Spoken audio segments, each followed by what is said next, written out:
স্বামী অসুস্থ হয়েছে, ফা ভাঙছে, স্বামীরা খালাই দিয়েছিল যাইছিল হ্যাঁ ঘরের ভিতরে এক ঘরের ভিতরে বিশাল কর্তিকা কোন ফুলাইয়া ফুলারে লইয়া এক ঘরে হে সামনে ঘুমা তাহলে হ্যাঁ আত্মহত্যা করতে নাকি বাঁচবো। নাম কি এর মহিলা?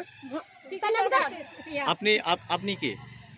আমি ভাড়া প্রতিবেশী। তো আপনারা তখন কি কোনো রকম করবাই আইছে স্যার বাড়ির ভিতরে এলো মানুষ আইছে, অনেক মানুষ আইছে বাড়ির ভিতরে এসে তারা নানান তন কথা কইয়া গেছে। হসপিটাল আফাইলা হসপিটাল পর্যন্ত হেরে মারছে। এই মহিলার নাম কি? যে মহিলারা সিটি সরকার। তো আপনারা এই ঘটনাটা কোনো পাড়ার কোনো নেতা বা পুলিশ থানা পুলিশের জানাইছেন না? সবে জানে, থানা তো গেছে, দুই তিনবার থানাত গেছে, হ্যাঁ কমপ্লেইন করছে। তাহলে কি আপনারা কি কইতাছেন যে ওই স্ত্রীর জন্যই স্বামী আত্মহত্যা করছে? তার জন্যই মরছে। আজকে 35 বছরের ছেলে মারা যায় একটা নাবালক বাচ্চা দিয়েছে। পাড়া সবাই দেখছে। যে মারা গেছে নাম কি ওনার? নারায়ণ কর।